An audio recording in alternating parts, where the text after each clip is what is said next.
कायद्यात तशी तरतूद आहे का पण 2 वर्ष वाढवणे? हे बघा, भाजपचं सरकार कायदा कधीही बघत नाही. रश्मी शुक्लांना याच्या आधी का निलंबित करण्यात आलो, नाही तर त्यांच्यावर जी कारवाई झाली होती ती का झाली होती? कारण का त्यांनी फोन टॅपिंग केलं होतं इलिगली. आता लोकसभेचं इलेक्शन आहे आणि विधानसभेचं इलेक्शन आहे, त्यामुळे भाजपची एक वेगळी तिथं एक आर्मी असते, नाही तर सेना असते, त्याच्यामध्ये रश्मी शुक्ला असतील आणि फोन टॅपिंगचा फायदा त्यांना लोकसभेला विधानसभेला व्हावा म्हणून कदाचित त्यांना एक्सटेन्शन तिथं दिलं असावं.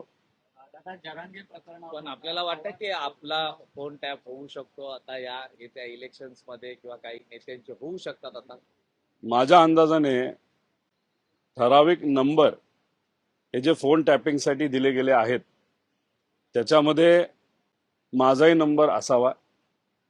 आता ते सरकारने केलंय का माझ्यावर जी संस्था कारवाई करते त्यांनी केलंय हे मला तरी सांगता येणार नाही. पण आम्ही फोनवर लोकांच्या हिताची कामं सोडलं तर दुसरं काही बोलत नाही, त्यामुळे त्यांना जेवढं ऐकायचं तेवढं ते ऐकू शकतात.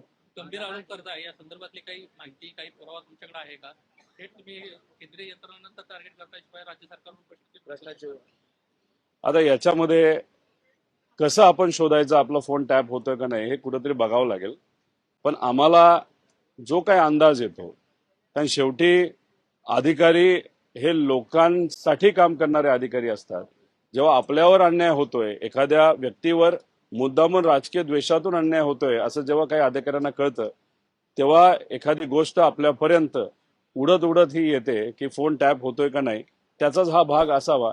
माझ्याकडे काही कॉन्क्रीट इन्फॉर्मेशन आहे असं नाही, पण होत असेल तर होऊ द्या एवढंच इथं सांगतो. जरांगे यांचा बोलवता त्यांनी फोन आता चर्चा